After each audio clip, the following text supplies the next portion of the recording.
for everyone who is here. For us, as organizers of the Bucharest Scenography Biennale, it's an immense honor and pleasure that this conference tonight exists. Because I think it's one of our goals to connect the universities, the scenography universities from Romania to the academic world from all over the world. And we managed to do something that gives us a lot of joy. And that is to convince the 3 universities of scenography from Romania, the one in Târgu Mureș, Unarte from Bucharest, and UNATC from Bucharest, to give 3 distinctions to 3 amazing artists that you'll hear today. And please use this opportunity to ask them questions. It was one of the things that I'm sure is one of the things that they expressed that they would like you to ask them more than them to just say things about them.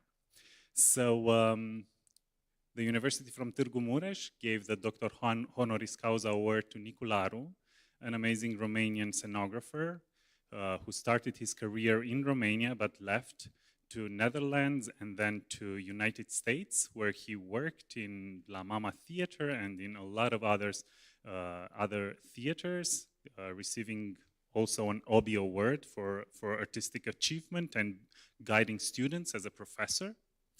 The National University of Arts in Bucharest gave this award, the Doctor Honoris Causa award, to Pamela Howard, who I think all of us had exams in the universities from her book, What is Scenography? Probably the most translated book regarding scenography all over the world. And this morning, the National University of Theatre and Film, Ion Luca Caragiale from Bucharest, gave this award to Jean-Guy Lecat, the Monsieur Space, the amazing scenographer who worked with a lot of directors and who transformed industrial spaces and all kind of non-conventional spaces to theater spaces. And for 25 years, he was the collaborator of Peter Brook. So yes, we all had exams on Jean-Guy Lecat too in the university. So for us, it's honestly a real honor to be able to host this. And I would like to invite all of you to raise so we can hear Gaudeamus. Gaudeamus igitur, juvenescum sumus. Gaudeamus igitur, juvenescum sumus. Post iucundam juventutem, post molestam senectutem, nos habebitur. Nos habebitur.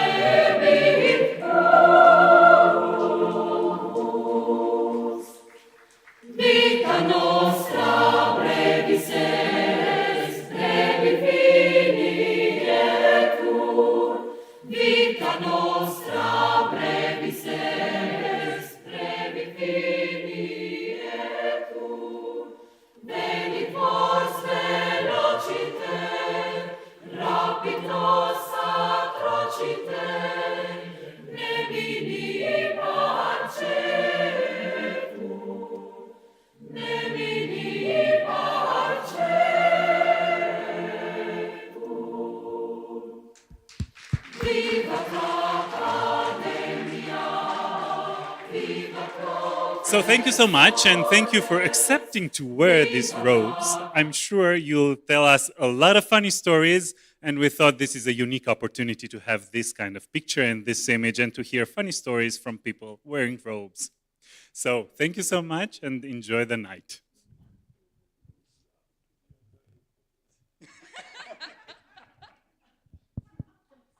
Okay, we can sit. So, thank you everybody for coming. And, you know, we just have a discussion about discrimination because Pamela doesn't have a white collar here. And it's another dubious thing. We don't have white gowns and stethoscope for for our thing. So we'll have a very colloquial discussion this evening with two of my very best friends and friends in between them way before I was entering the circle. So today there were rumors that your affair is public. You said, so you said actually that you stay on the part of the channel, waving at Jean-Guy on the other side. So for how long?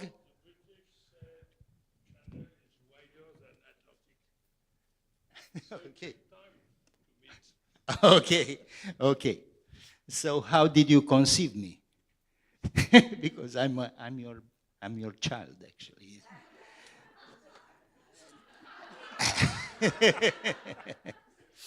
So I think it's not meant to be a comedy show, is it? it's an academic comedy show, actually. Okay, so let's talk about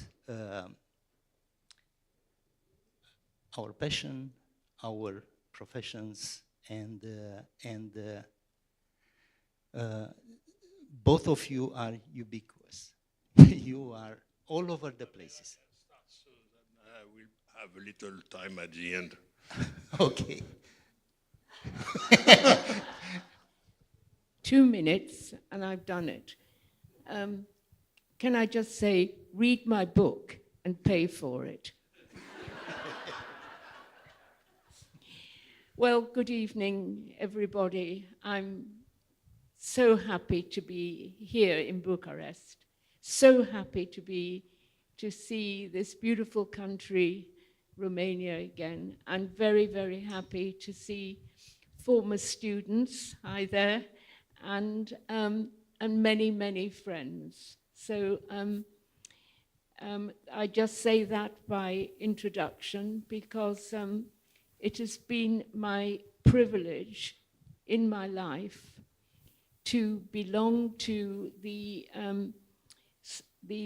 group of artists, the group of scenographers that are able to work in the most difficult circumstances and the best circumstances, and make work, new work, or make old work seem like new work. So this is how I thought I would just begin to say these are the important things in life. I'm the oldest person here, I can see, but I'm still working. And the other day, I was in my front garden, and I was doing something with my roses, cutting them, and a lady came, and she said, "Oh, excuse me, can you tell me which care home you've booked to go in?" And I said, "Pardon?" And she said, "Well, there's 2 or 3 care homes here, and I just wondered if you could recommend one." And I said, "This is my care home, my studio at the back of my house." Okay, Jean-Guy, over to you.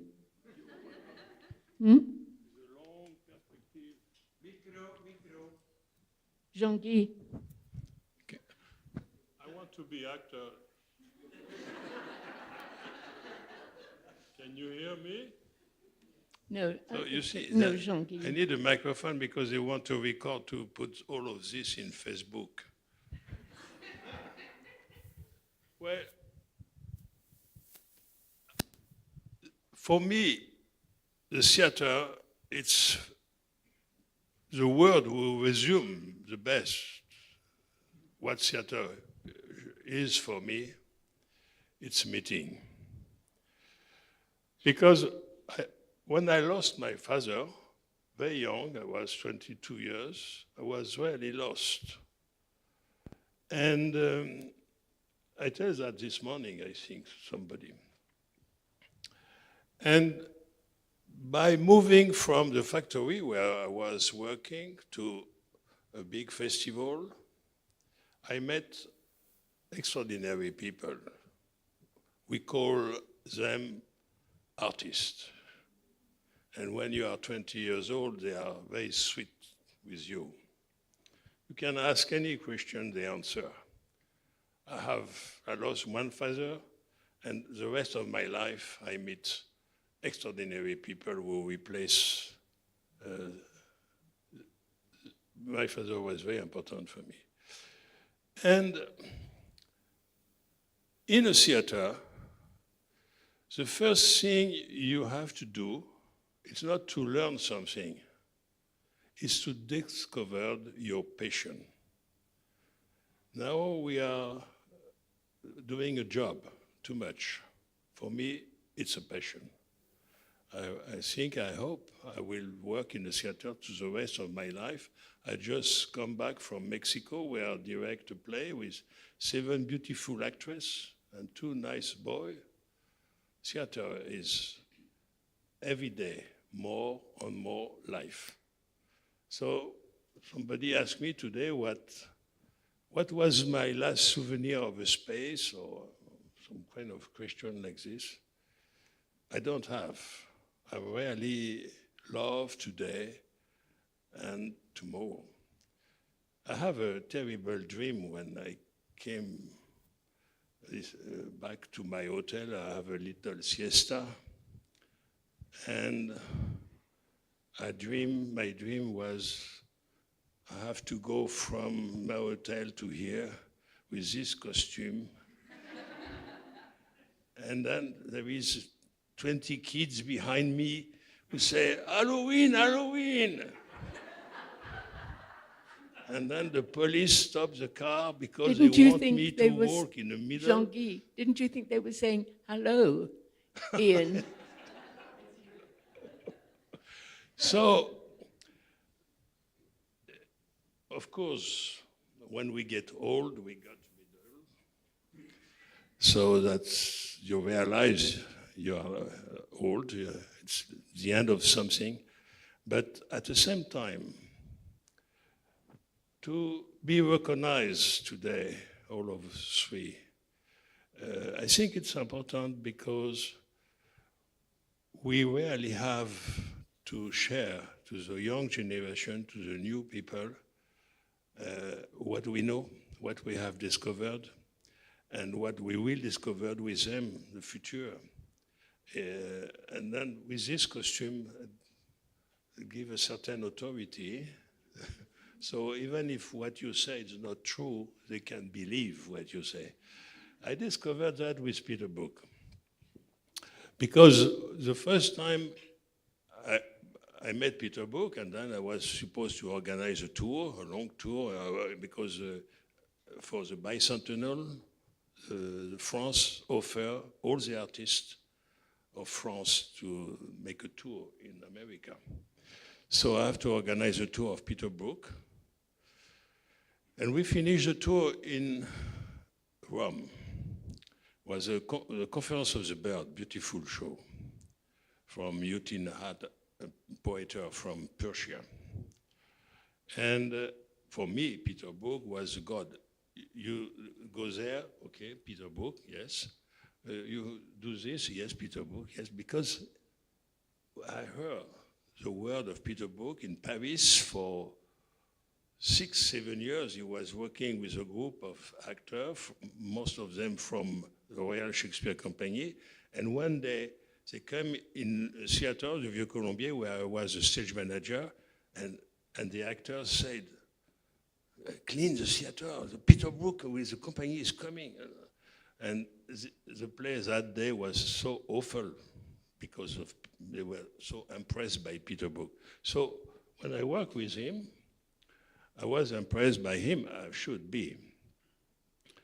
I fixed a space in a garden. Rome have a new mayor and a new minister of culture, and they give me a garden where I can do everything I want. I build a wall in 2-4, cut trees, make a hill, a set, seats, and compagnie arrive, and then we rehearse, and at the end of the rehearsal, Peter Brook told me, it's nice, but too big. Can we push seats? Yes, yes, Peter Brook, we are going to push seats this night. Of course, it's impossible. You cannot push seats of 500 seats. I say, okay. And the day after, we play, and with Peter Brook, we were behind the seats in case something happened. And Peter Brook come to me and say, you see, it's better like this. So I understand he doesn't know everything, and we can stay 25 years together. Okay, so I will ask Pamela now to tell us, you touch many lives in your life as an educator and as a liaison for the community of scenographers. You had a brilliant idea to invent Scenofest during the Prague Quadrennial. Can you tell us about this adventure that is continuing those days, please? If you really want to know, I had this idea. Actually, it was the Czech Jaroslav Malina and I who I was teaching at DAMU, the Academy of Performing Arts. I still go there, but it was a very different place. It had been under communist regime, and sorry, can you see me? Yes. And Jaroslav Malina were walking from the castle across the Charles Bridge, and he just said to me, do you think we could ever make a course that included different countries, so that maybe we scenographers could be peaceful together and productive together, and we could visit each other, and we could travel, and we could argue with each other. We argue with each other. And I said, I'm going to go to Brussels, which was then the head of all the education courses. They had a very funny lady there. I can't remember her name, but she was horrible.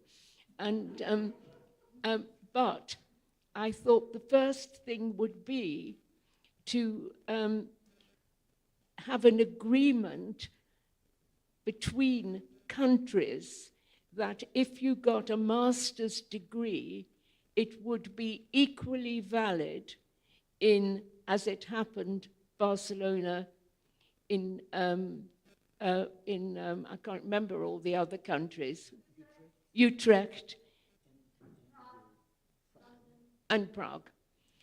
And I went, so this is what I did. And she said it would have to come up in a meeting in Brussels, which would take something like 40 years to get on the agenda. Well, I exaggerate a bit, but anyway, she didn't just go, oh yes, lovely idea, what's your name? No, but eventually it worked. And my idea was that students would go from each center, and also the faculty would go from each center. And in that way, it's not just about scenography, and my work, I have to say, has never just been about scenography, but it is about understanding the cultural scene that scenography is used dramatically. And it was really a wonderful thing when we did it. And Sophia, I'm looking at you, Anat, I'm looking at you because you were two very special people who were part of that. And I'm thrilled that you're here. Now, it doesn't exist anymore in the original form, but we have a huge community all over the world.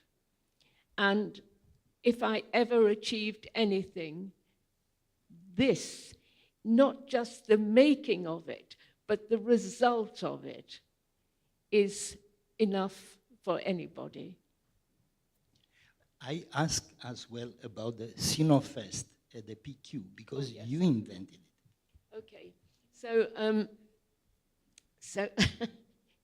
I thought every time you have a birthday party, don't you? Well, most children do.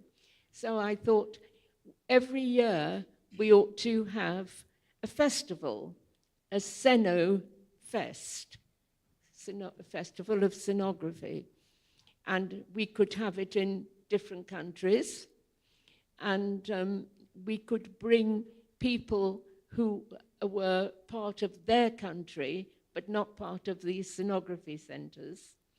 And there's a drawing in my book, and I'm an insomniac. I'm up all night, and I'm lying in my bed, and I'm having a nightmare thinking, what can we call it? What can we call it? What can we call it? And then suddenly there's a picture of me waking up, and I go, Senofest. And that's what it became. Those festivals were very important. And I have to say that many foundations, international foundations, put money into it to enable visitors to come, performing visitors to come, so that we had the opportunity to see, I remember, Bread and Puppet Theatre from the USA. And, oh gosh, they were so wonderful. And I got to know them very, very well. And many other people.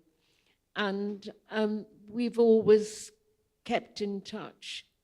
And the final thing I'll just say is that as a result of that, I was invited to create a new version in Thessaloniki, on the top of Thessaloniki, overlooking the sea, in the very place that had been a prison for Nikos Kazantzakis.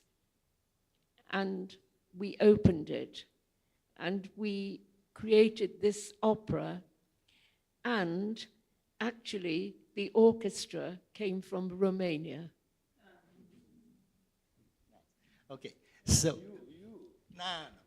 So, Now, Nick, Yes, Mr. I'm Nic. very, very pleased to meet you again. Yes. I hear you've retired. yes, Is it true? yes. What will America do without you? Electing Trump.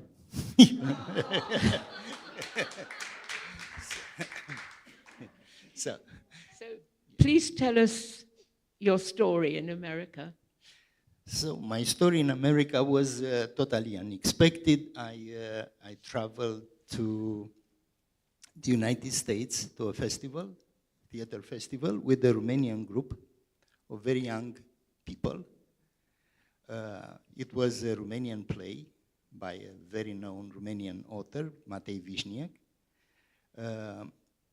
And I made the set in paper because I couldn't travel with the sets. So it was very theatrical, and the people from Smith College in Massachusetts came to see the show. They like it. We drink a glass of wine at the end of the show, and they said, "Where are you now?" And I was teaching during that time at the National Danish School of Theater. And they said, do you want to come to teach for us? And it was sexy to be in America, and I said yes. And they offered me a 2 years contract instead of each semester contract, and that's how I get into the United States. So this was in 1997. I had enough,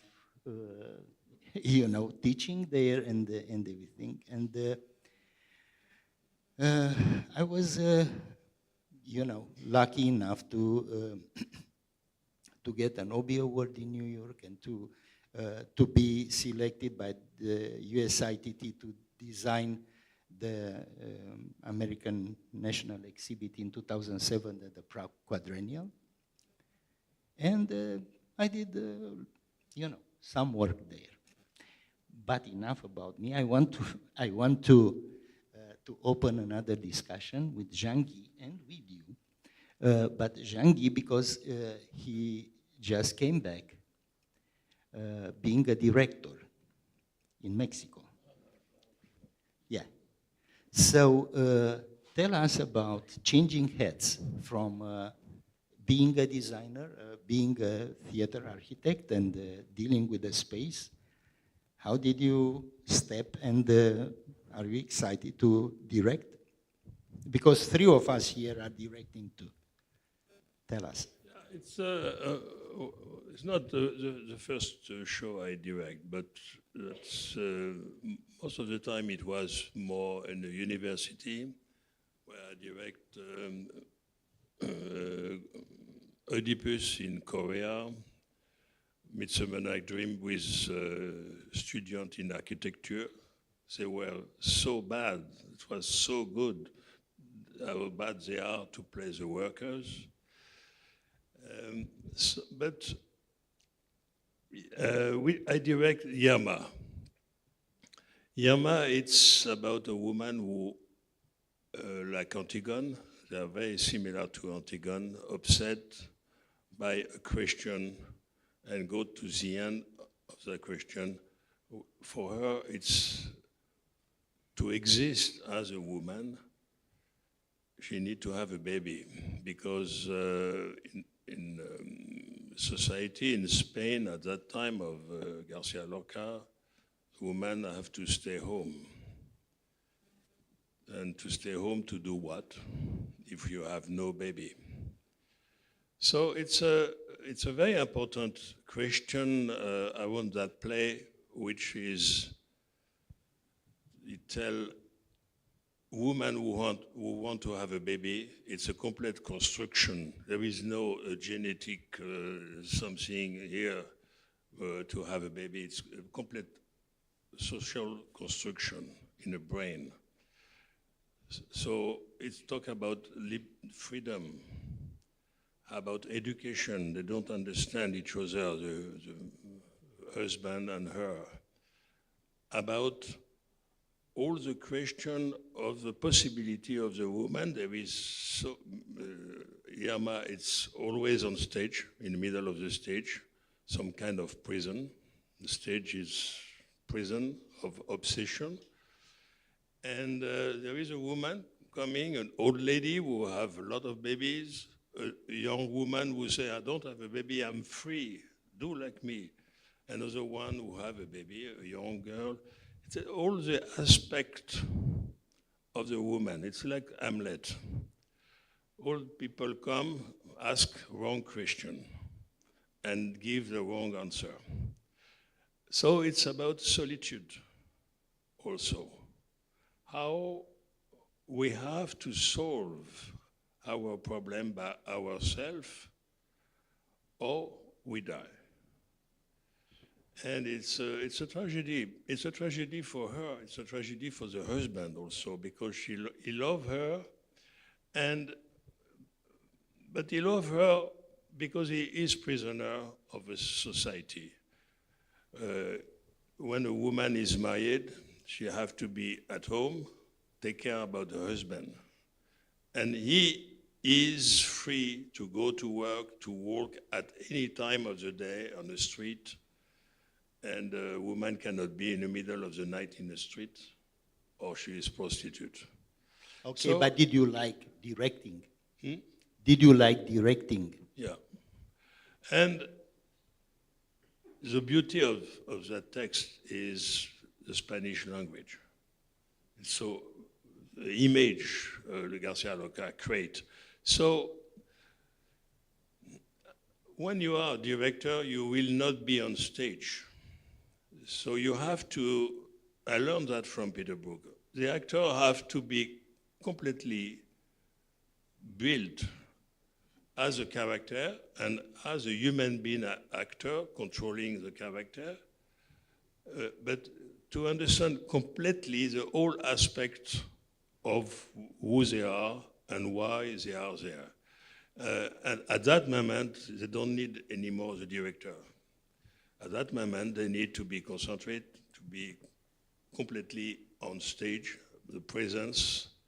And it was a very, very important experience for me, how gradually, slowly, we have arrived to something very intense.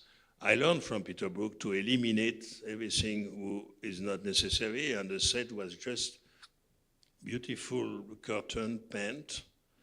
And we know it's a house because the actor go in a house, or it's a street because the actors say we are on the street. You know, I see a show when I was very young, and that was an obsession for me because the curtain opened, and we see it was a little opera from the music of Vienna's composer. And then we see house, we are in Vienna. So, okay, and then the first singer arrived with a costume, Viennese. And he said, start to sing, we are in Vienna. So 3 times. From that time, I was absolutely upset. There is 2 things we have to eliminate. We cannot eliminate the singer, we have to eliminate the costume and the set. And I worked with many directors before Peter Brook. I worked with Lecat, for instance, and we did Godot. And I learned how to arrive to the essential, to the line.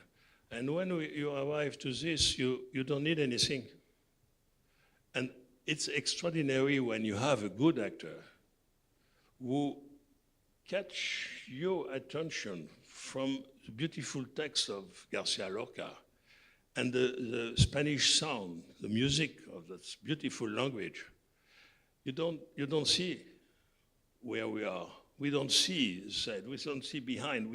There is no distance between the actor and the public. And that's something I learned not from the space, from watching play, watching actors. I love to see a rehearsal. I can sleep in a theater the whole my life. I love that. And the distance, like in the cinema, we call that zoom. A great actor creates a zoom to the public, and then you see just what is necessary of him. And it's an extraordinary experience. Okay, so Pamela, thank you. So Pamela, tell us about your experiences as a director, because I know you enjoy to be the total author. Thank you. I hate being called a director. I call myself, or think of myself, as a creator, or créatrice in French. And I've moved, I am looking at different ways of creating theatre in a non-hierarchical way.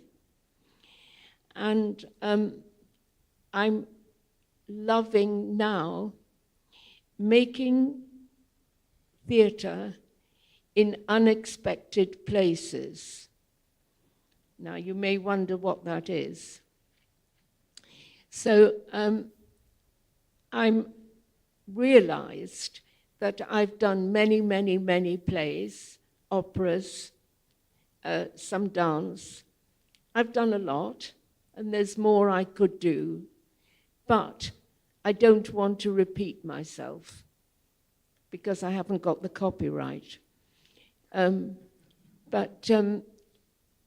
So I've started to think, how can I tell people's stories who can't tell them themselves? Now, I have to say, I come myself from a refugee family. From my grandparents came from Belarus. I have many friends in such places, and I realized that the people die, but where are their stories? How do we tell those stories? How do we find a way of living properly together without killing each other? For example, if we don't tell the stories, how can we know? And I will say this. In London, in Hampstead, if anybody's ever been to London, in Hampstead, I expect you have,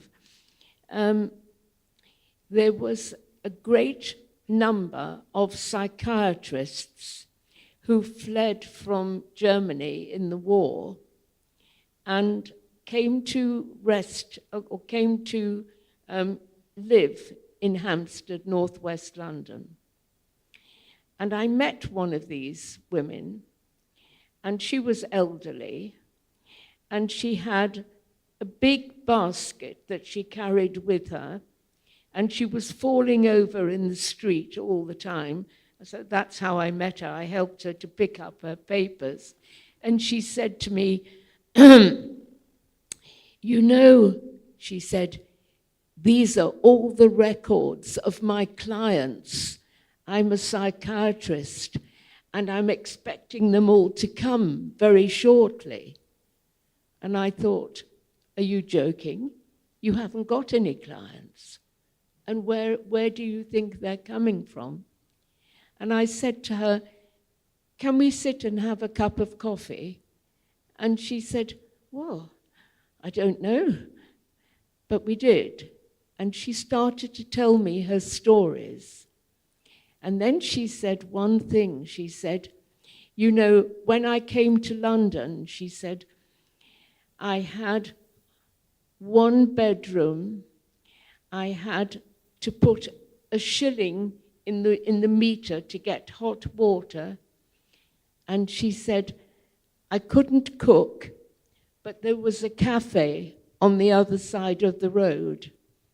And it was called the Cosmopolitan Cafe. And I went there every morning, and I stayed all day. And I met a lot of other people, and we told our stories. And what do you think? The next day, I was in a bus in London, and I saw a cafe, and it said Cosmopolitan Cafe, for sale. I thought, I'll buy it. I mean, I didn't buy it, but I contacted the estate agents, and they said, we could let you use this until we sell it. And I thought, I'll get these stories and I'll find a way of not dramatizing the stories, but being able to recreate something, and perhaps with music. And I was very lucky in that. I knew a musician from the Royal College of Music, and he said to me, I'd like to cooperate with you on this. And then different people started saying, oh, I've heard you're going to do something. They used to call it the Cosmo Cafe. Now, I'm telling you this because if you have a bored moment, perhaps you don't, but if you do, look on YouTube and you will see the Ballad of the Cosmo Cafe. And you will see all these different refugees telling their stories. And I've realized that I can make spaces, doesn't matter where they are, where events can happen and stories can be told. And although I'm doing big productions as well, my real love now is painting and painting big pictures and telling these stories before they're forgotten. Thank you. Both of you been previously in Romania. You, Jean-Guy, you are very present in Romania almost every year. We work together in Ovidiu for the international project in scenography. You consult for a never-ending and never realized theater in Sibiu. So, yeah. Okay. So, okay. So, tell us about your experiences as a theater consultant in Romania and what's your impression about the Romanian theater and the artistic life? Bucharest is a little Paris, so I'm born in a big Paris, and then I discovered a little Paris just 1 month after the revolution. I was supposed to come here before, but I was one of these French who helped terrorists better than dictator. So when I was young, I have in my home a refugee from Chile, from all the dictature in South America. I'm from a middle-class family. I was educated in a religion, in a church, and then when you're 20s, you throw away everything. So that was, I tried to not go in a country where there is a dictator. I still don't go there.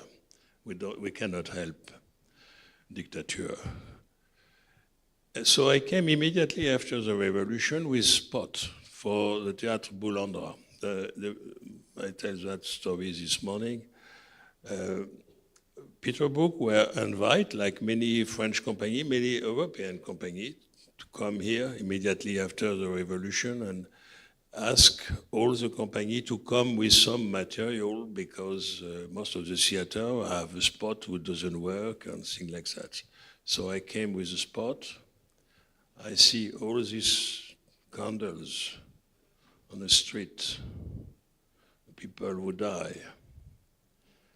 And I love that country immediately. I feel something very close to me, human being, quite rustic art, not so sophisticated, and that's for me something very important.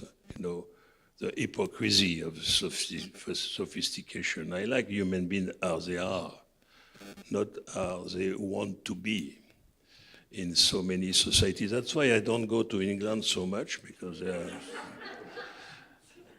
And from that time, I have the opportunity to come here many times, invite first in Sibiu, where there is a general in chief in the theater who want to build a theater now for 20 years. But when we want to have a moon, it's a little complicated. And I've been in this festival for almost 20 times, and then was invited in this festival. There is a beautiful Bucharest festival. I came here just to watch a play and to talk about 5, 6, 7 times, and then I were invited by Mr. American here to go to Targovic. And I was in many different cities like this, and I visit Romania, which is not one. Romania is different from each part. And I think I still have a lot to share with a young student. I built a theater in R-Cube, and with R-Cube, I work with some students. I did several workshops. One was to transform a space for kids. I love that project, but there is a big resistance from the mayor, from the city. I don't know what they are going to do with that building, but I hope we can do it. So I have many projects in different directions in Romania.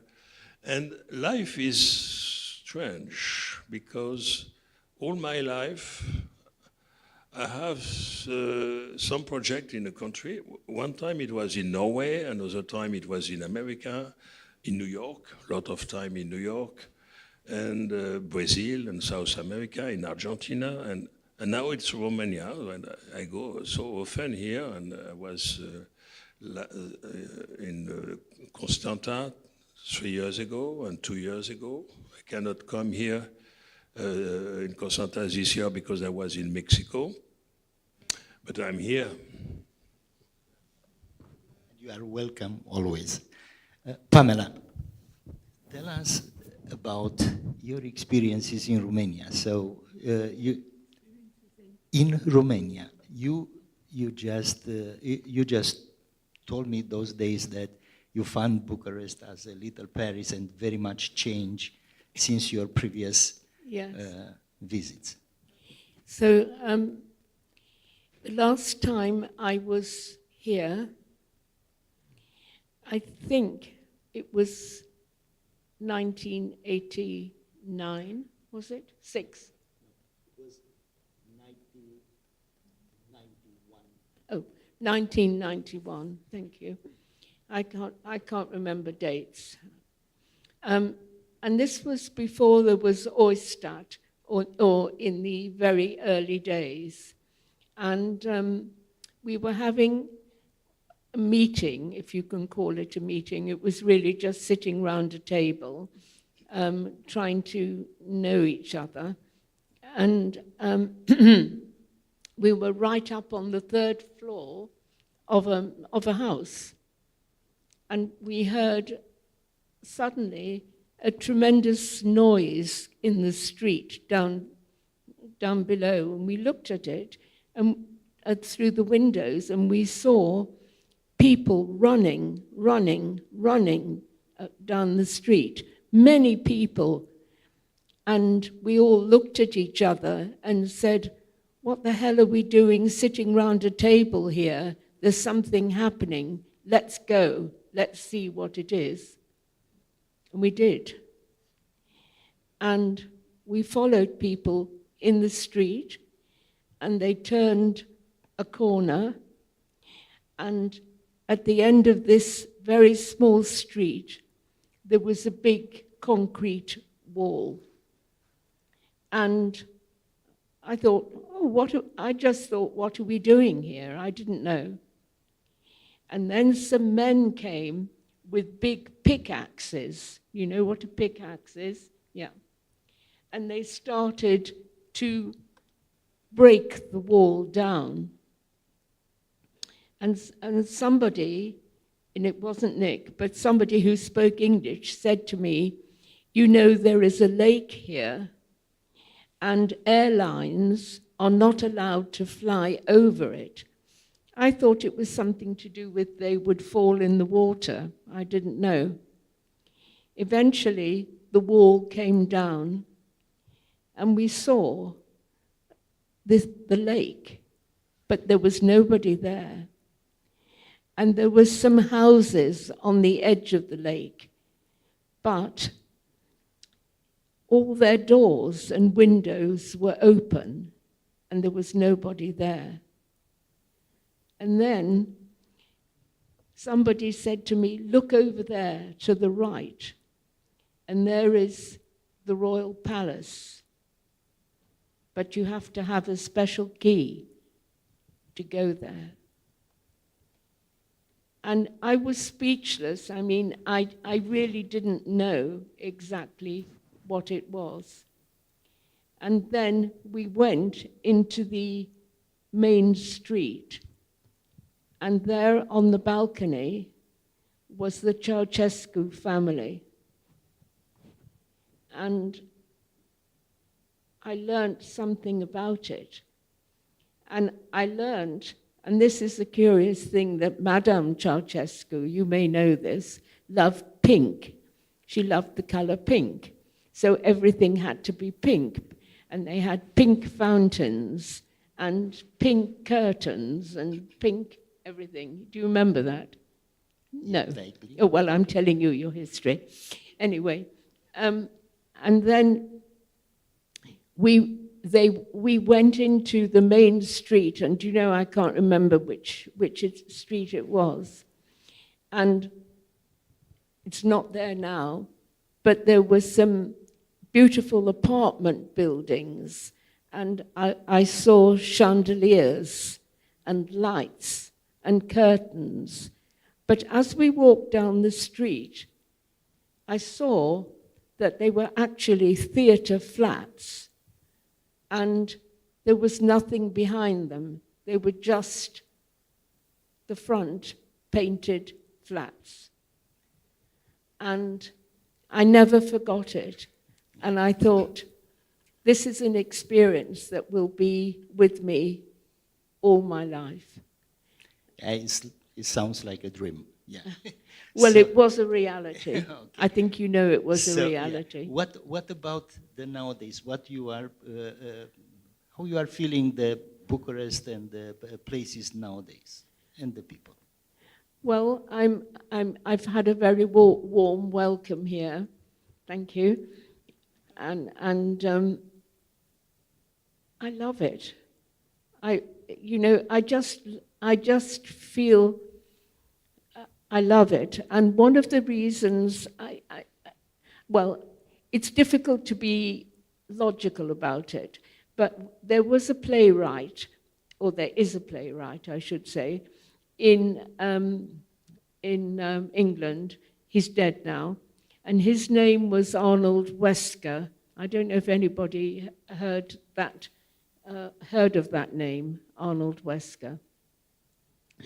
His parents came from Transylvania, and he wrote a very famous play that was done at the Royal Court Theatre in London, and it was called Chicken Soup and Barley, and that was a very unusual title for a play. And Chicken Soup and Barley was meant to be a metaphor, if you like to call it that, for how to live when you can't live properly. And it was his story about his parents and then settling in the East End of London. And I got to know this play very well. I got to know them. And this is all part of my own heritage of thinking about how to tell stories, and how to tell stories so that it can engender new thinking about history. That's all I can say to you. Thank you. So we are closer to. Oh, I'm sorry. What about your next project? Your next project? Yes. You just came from Mexico. What's the next? Yeah, normally I'm going to teacher in Mozambique, but there is a revolution in Mozambique. I was going to say, please be very careful in Mozambique. There's a revolution. I should not go. And they have mosquitoes. That's why it's called Mozambique. Did you Yes. know that? It's the mosquito revolution. Pamela, you said theater is one word. Okay. Sorry.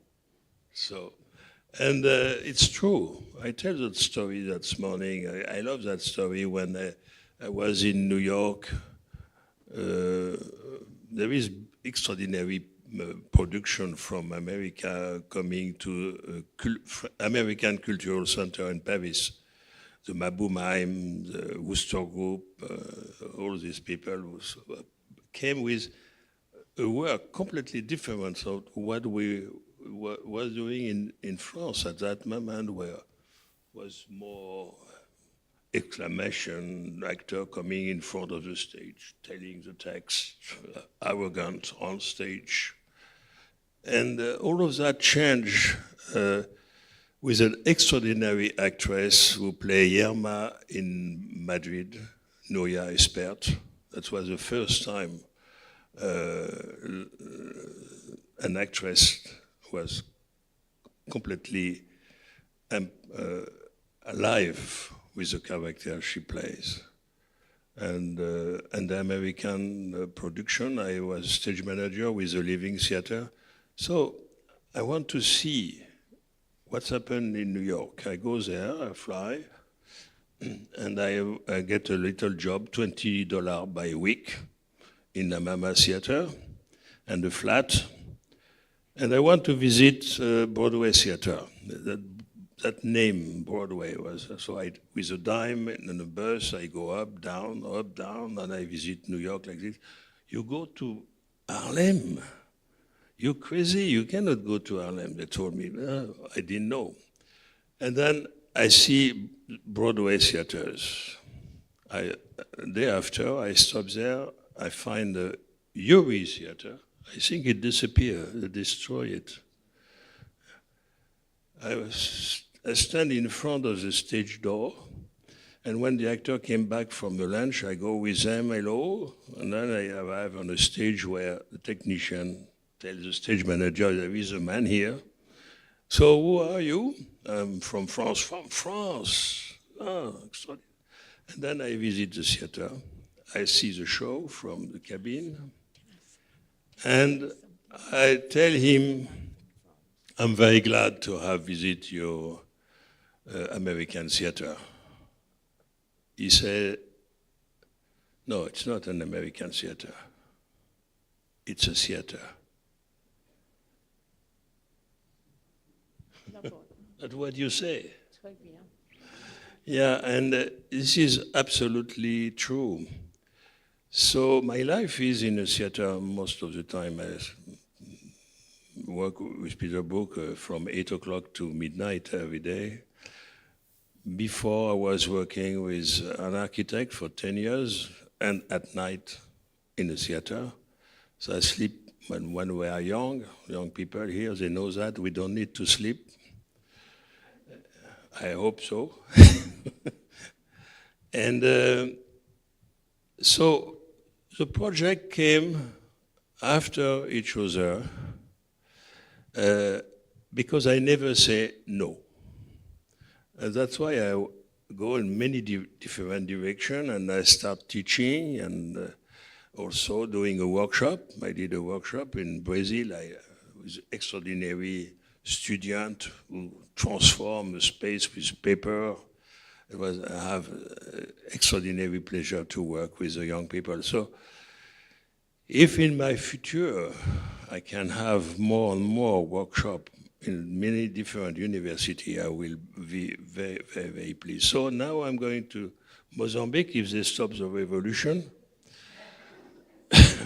teacher of scenography. And then I go to India and I'm invited in a festival in Goa, a big festival where we are going to talk, like today, about scenography, about theater, but also about copyright. Because now I have worked for 2 years with WIPO, based in Geneva, and with the French Union, we try to develop that question of the copyright and take the opportunity of a festival to organize a meeting in Asia. I did one in Mexico, and now we are here. And we will do the same in Goa with a director.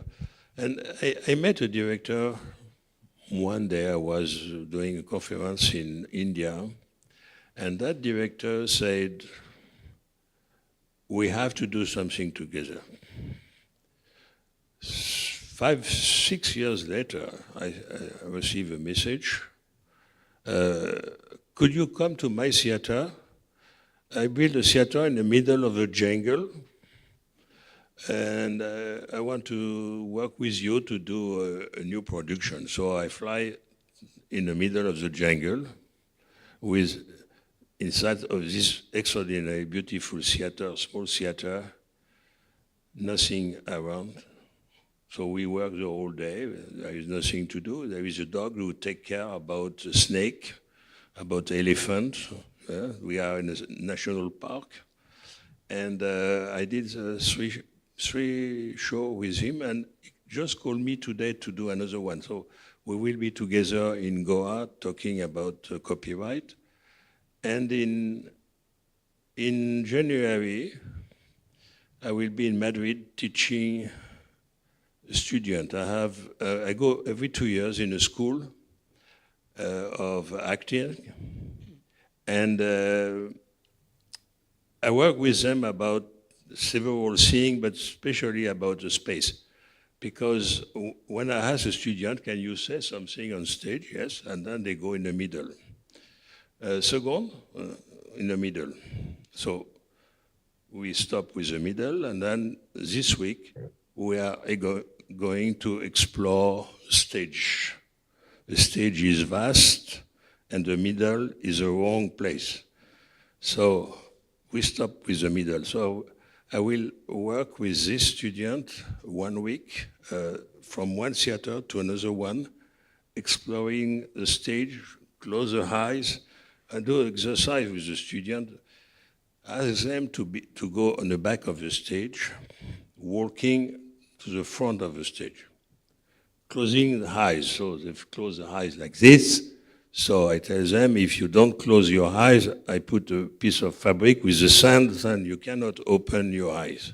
Okay, so they do a second time. But if we go in front of the stage, we are going to fall. Yes, you are going to fall. So if you are not concentrated and don't feel at 1.5 meters of the front of the stage, you arrive to a new atmosphere, you are going to fall. So because that, they are absolutely concentrated. They don't know what means a real concentration. When you ask an actor to be concentrated, he's not concentrated like at that moment because he's afraid to fall. So just for them to have that experience and to reproduce that experience after on the stage with the actors, I learned from an extraordinary person I met through my life who said, once in your life, you have to experiment the top of everything.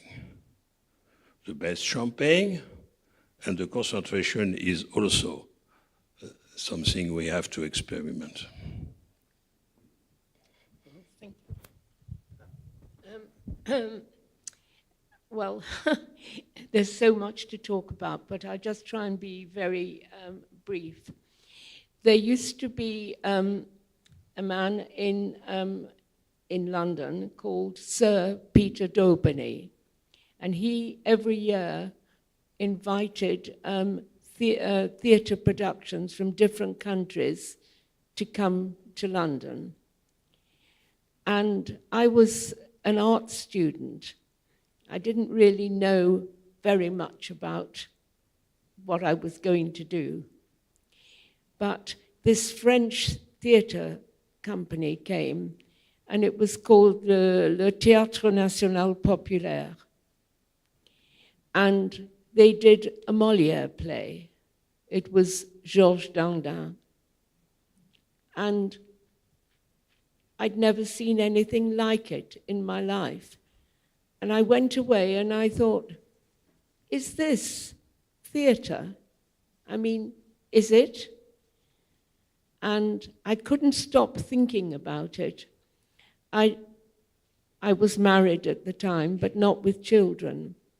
And one day, I went to Paddington Station and got a ticket to go on a train to go to a place called France.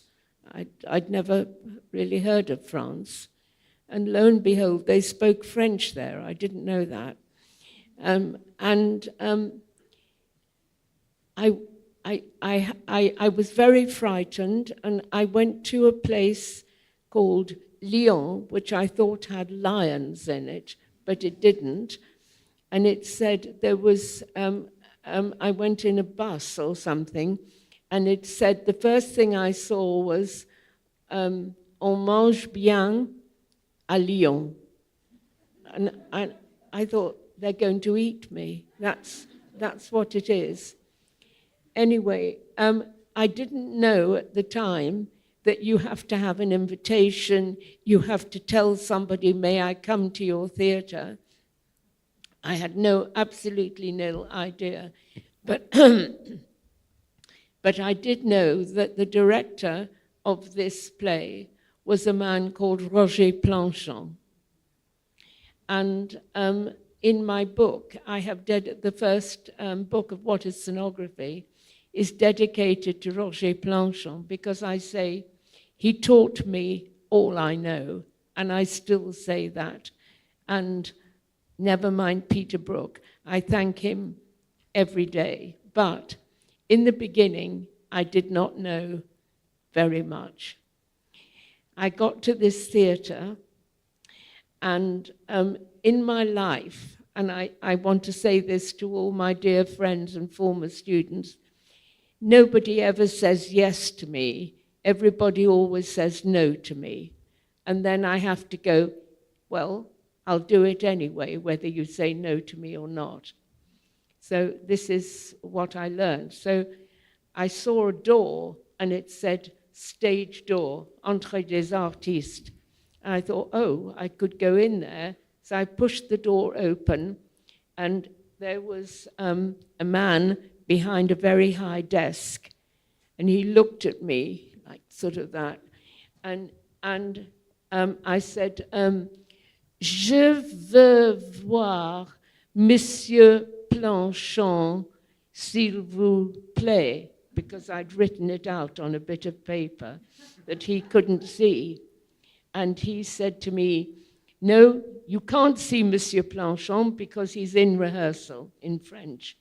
And I said, je veux voir Monsieur Planchon. And he shouted at me, and he said, je vous ai dit non, absolument non. And I shouted back what I've just told you. And the door opened, and a man came out, and he said, what's happening? I'm going to translate this now. What's happening? And I said, je veux voir Monsieur Planchon. And he said, je suis Monsieur Planchon. Come in. And I just wanted to sit in a chair right at the back and not be noticed. And he said, no, you come and you sit with us. And from there, I became assistante à la mise en scène. And I stayed for 6 months. I forgot I had a husband. Completely forgotten. Anyway, all I want to say about that is that if you really want something, you can get it, but you've got to make the move. Now, my final thing is to say that I have a new project, well, I have several new projects, but in 2026, if I'm still alive, I'm going to be at the New National Theatre in Tokyo. And we're going to be making a new version of the film of George Bernard Shaw's play Pygmalion, if you know that. And it's very exciting, and I'm very frightened, but I'm not directing it, but I'm co-directing it with an Englishman who lives in Tokyo. And he contacted my agent, and he said, I remember the work that Pamela did with Monsieur Planchon, and I loved all that work, and now I'm going to do this, and I think she's the perfect person. So you see how life comes round in a whole amazing circle. And I'm very excited about this project, but most excited because a few days ago, where's my darling Ileana? I don't know where she is. Oh, there she is. We went to a cafe by a vegetable market. I don't know where it is here in Bucharest. And we went in this cafe, and above our heads was a chandelier light made out of flower baskets with little lamps inside. And the story of Pygmalion is about a flower girl who is trying to sell flowers in Covent Garden, and nobody wants them. And I'm writing a new book now called What is a Visual Metaphor?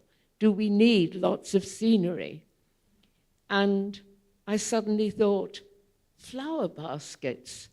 And I drew them, and my lovely helper here photographed them for me. So anyone who comes to Tokyo will know that there's a connection with Bucharest.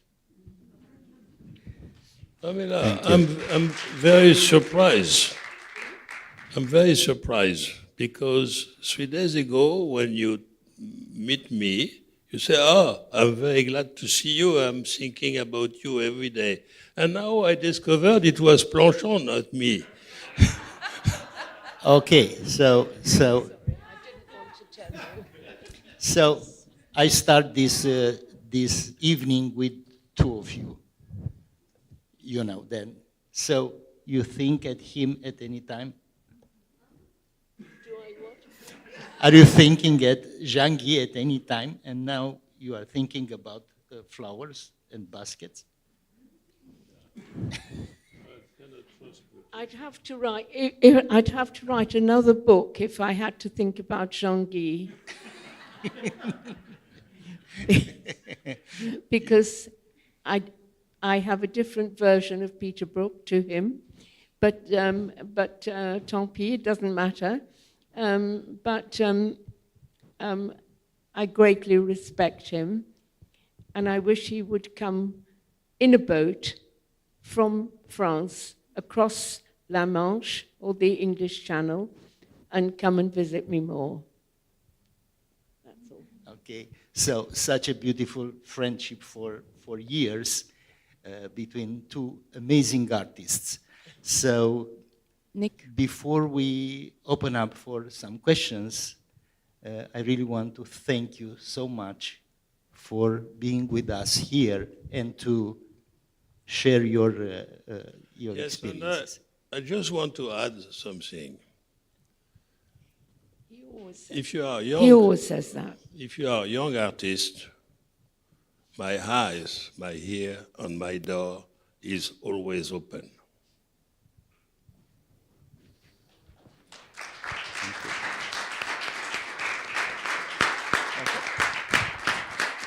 So, do you have questions? If there are questions from the audience, the microphone is here. Okay, the first question is always the hardest one. I do have a question.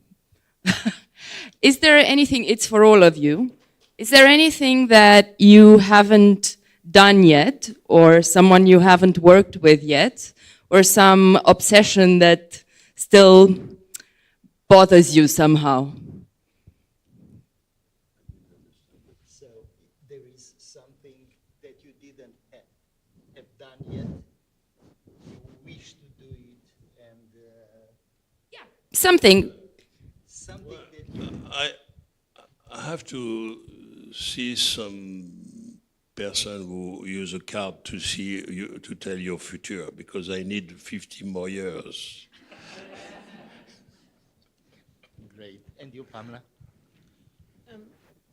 My apart from working in theatre, and I'm actually developing more and more my love for painting, just pure fine art painting, just using a brush, canvas, maybe making collages. And I haven't got nearly enough time in my life to really do all the artwork that I want to do. And that's my ambition now. You're not going to Tokyo? I am going to Tokyo. But, yeah. Okay, so it's my turn. Okay, I want to share with you something that happened to me 4 days ago, and I didn't have the time to process it. I got a book published in New York. It's a novel. You can find it on Barnes and Nobles and on Amazon and whatever.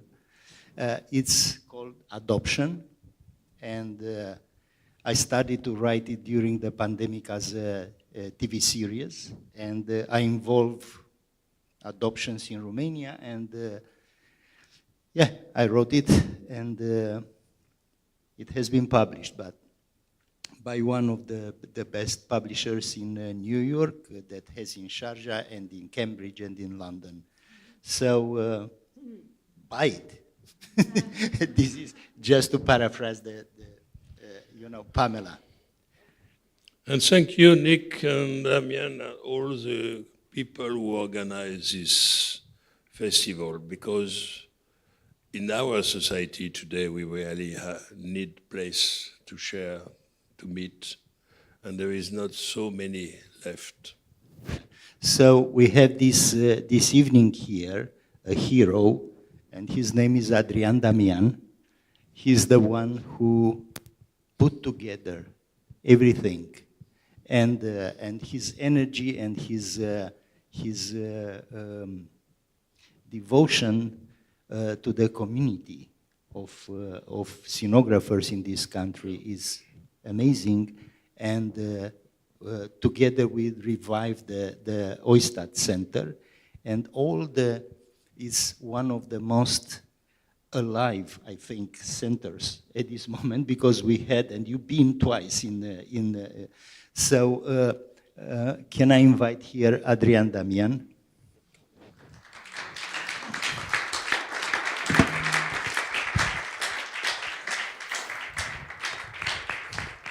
Well, thank you so much. This is unexpected. And what should I do now? What, Just tell us about. Sit down. Just sit down without. this? Oh, yes. We do this together.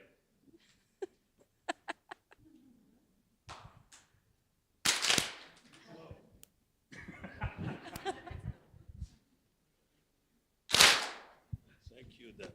Thank you so much. For me, things are quite simple in a way.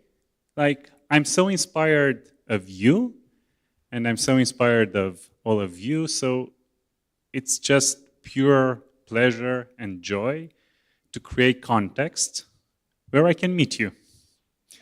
And also, I think it's somehow our responsibility as I don't know, people who work in theater and who work in this industry to create contexts for young emerging artists to meet you. Because meetings, I think, are the most important things in our life and are the ones that somehow create our life trajectory. So thank you for all your inspiring thoughts. It's a real honor for me to be close to you. And please use this opportunity to ask them questions. The microphone is open.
More questions?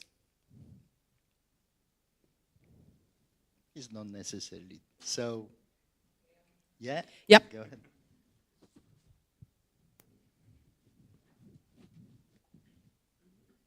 Thank you. So my question would be, is there one thing that you thought of in your youth years as artists that in life happened to be wrong, that life proved you wrong, something that you believed in your youth years, and something that you believed then when you were young, and it's still true to you now? I will start. Okay. They're very young still. Okay. So, Yes, sorry. so I remember being still a student and passing by the Teatru Mic street.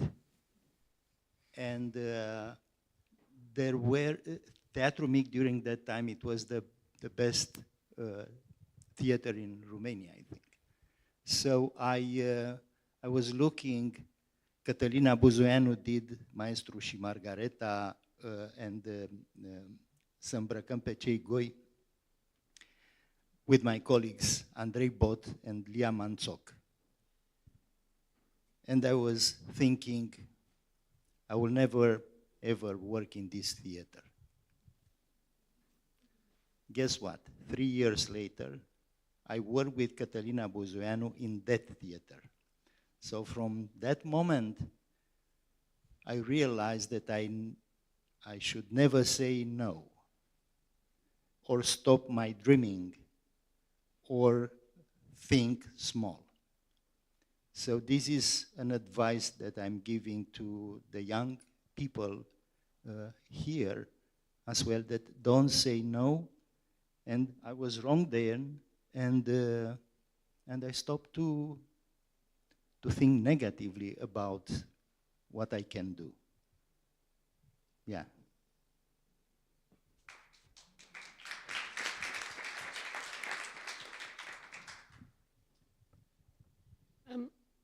Sorry, was the question, did doing something wrong?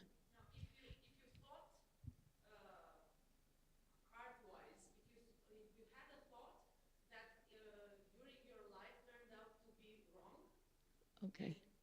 What was it? And one that you had in your youth years, and during your life, it remained the same. Like a gut feeling that you had. Okay. Okay.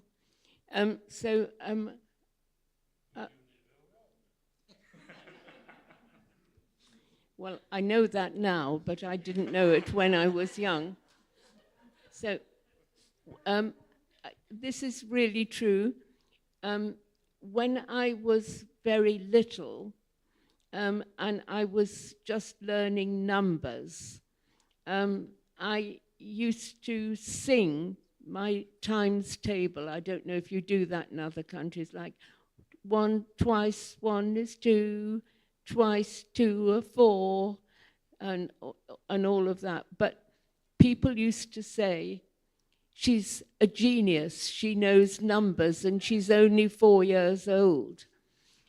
And as I grew older, I began to realize that numbers was very difficult for me. I now know that I have a condition called dyscalculia, which is a kind of number blindness, but I didn't know that then.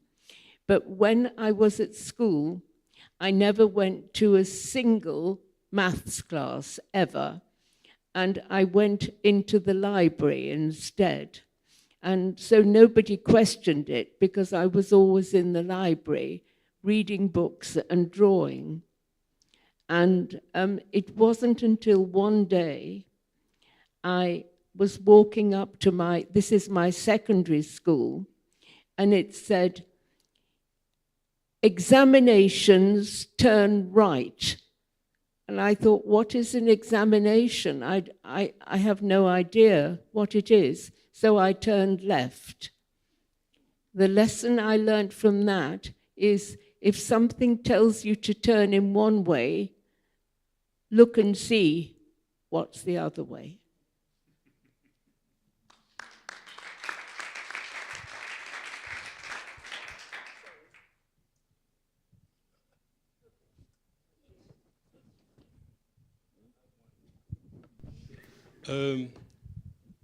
I was always wrong. So many times that I don't remember how many times I was wrong. And that's the best way to learn.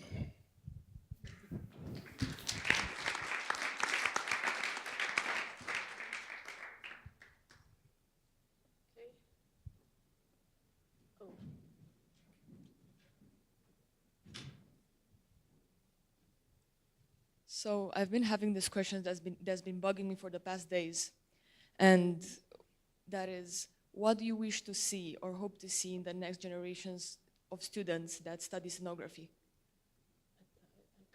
Can you repeat it because you didn't? What do you hope to see in the next generation of sonographers?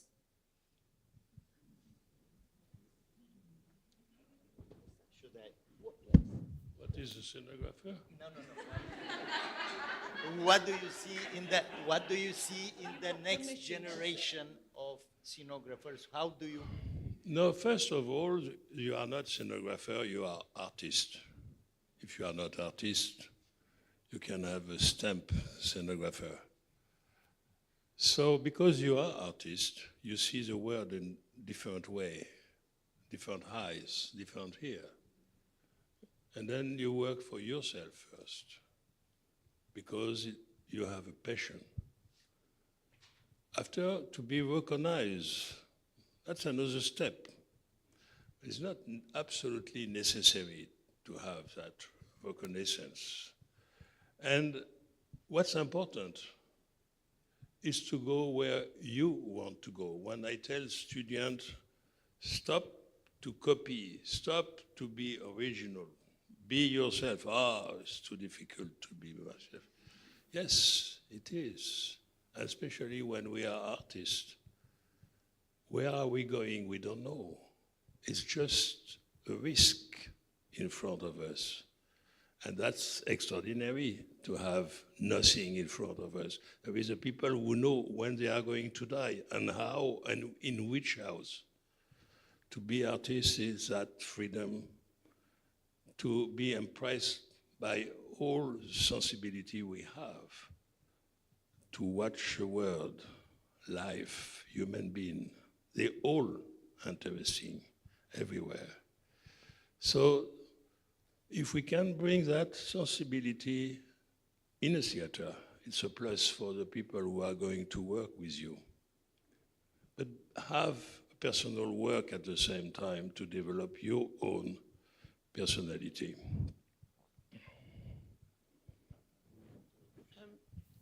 Yes, well, I don't normally agree with Jean-Guy, but I really agree with you.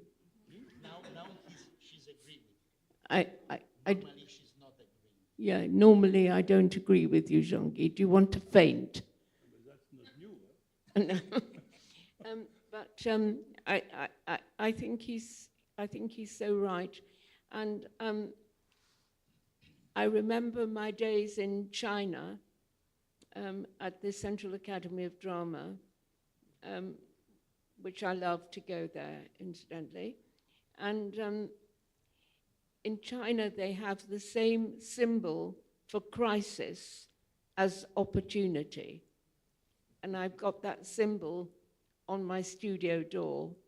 So when I go down to the studio every morning and I think, oh my God, I can't do this, and what am I doing here?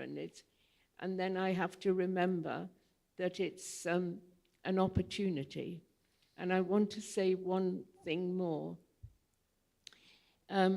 You may know the English painter David Hockney. Do you know David Hockney? Yes, okay, you do. So Arts University Bournemouth did a wonderful exhibition of my work. And amazingly, David Hockney, who I had known a little bit when he was a student, he used to wear high-heeled gold shoes, incidentally. He came to this exhibition, and at the end of the he was in a wheelchair by then. He gave me a pencil, just a pencil, and he said, "Keep on drawing, Pamela." And I've never forgotten it, and it's at the door of my studio. So no matter how complex or how puzzled I am, when I go in the morning, I see a photograph of David Hockney, and I've written on it, "Keep on drawing, Pamela," and it gives me courage. Yeah. So I gave an interview lately, and I said, there is not school in this world that makes you an artist. And I truly believe that you are making yourself an artist. A school is a catalyst, but is your work that makes you an artist. And I will cite David Hockney, actually, he spoke about a fashion designer. And it was a famous fashion designer. And he talked to somebody else. Yeah, he's talented, but he's not an artist. What do you mean he's not an artist? He's not working enough. He's not doing drawings enough. So what worries me lately, as a former educator and still being invited to do stuff, is artificial intelligence. It is very dangerous somehow, because you can do stuff now without thinking. The machine is doing stuff for you. So the writing of the essays, even you can do renderings and sketching for costumes or other stuff with artificial intelligence. So your brain became lazy, and it's particularly dangerous for young people. So if I might give an advice, I will say, try to think with your head, try to make drawings with your hand, and try, as everybody said here, be yourself and don't be a machine or somebody else. Because this laziness will show up later on in your life. You'll become superficial and you'll be unable to be what we called an artist. So.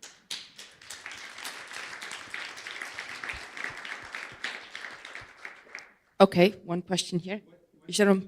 What you say now, I thank you very much, because AI has nothing to, it has to do with artificial, but it has nothing to do with intelligence. I want AI to be artistic intelligence. That's AI. When you watch the past, I think the past is for artists extraordinary food, the museum, the architecture. When we watch the past, we see at any time there is a new technology. All the artists jump to this technology. And there was Renaissance time when the Flemish people discovered or organized the perspective. All the theater creates a set in the perspective. And when we have new machinery possible in 17th century, 18th century, all the theater developed technology to have people coming from the sky, from Earth, from everywhere. And today it's artificial. Well, an artist cannot be satisfied by what a machine can do, but he can do it with a machine.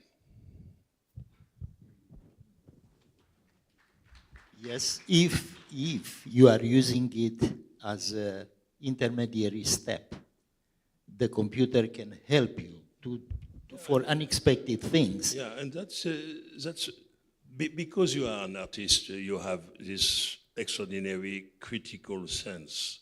You must have, and you have already.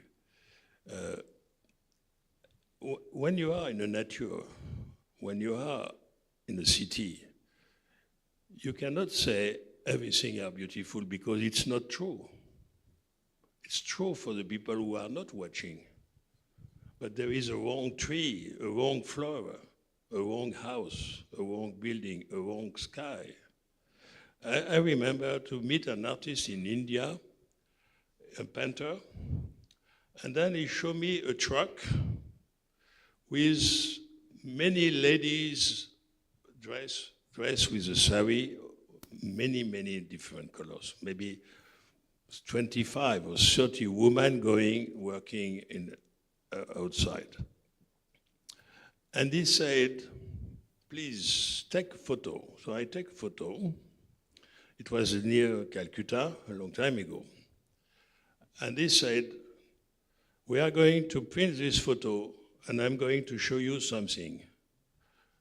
So we print the photo and he said, you see now, if I have to paint this, I have to change the place of the color. It works when we see outside, but when an artist organizes his work, you have to reorganize the nature. All the painter did that. The same with artificial intelligence. You can use what the machine produces, and then you can, from that, create something will belong to you. So I will. Pamela was preparing, a pencil essay for this. So I want to ask her because she's. She learned artificial intelligence now. she's using pencil. She's using the pencil is the extension of her thoughts and everything. So. Yeah, we should. So why do you think expressing yourself in drawings and everything is so important to you, and why it could be important for other people to do that? What a question. Do you know, it's really, I can only say, I love it. That's the only thing I can say. I get pleasure, I get joy, I get pain, I get cross with myself. But if you look on my website, this is not an advertisement, incidentally. If you look at my website, you'll see some pencil drawings. And this is of a new play that I will do if I'm alive next year.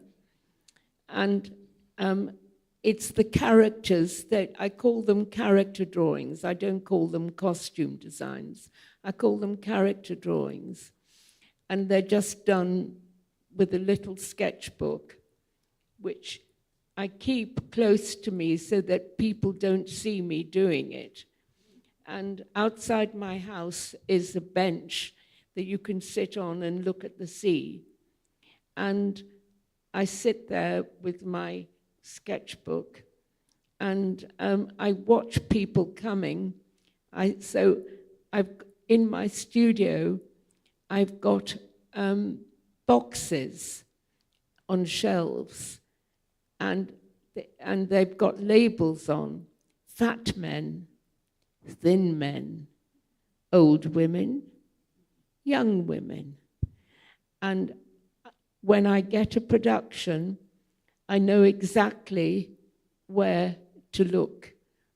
And so I hate it when I see kids trying to take a photograph of you and their necks have now all grown very long. I don't know if you've noticed the change in physique of people with their phones, but they've all got long necks now.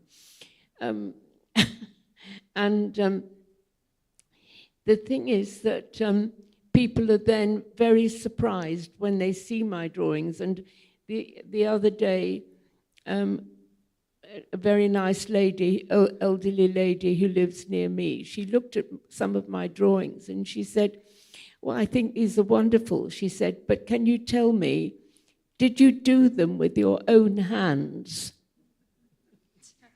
Voila. Okay, I think we've had enough. Okay. Okay, so thank you so much for being with us this evening. And please give a round of applause to our guests here, the lovely doctors.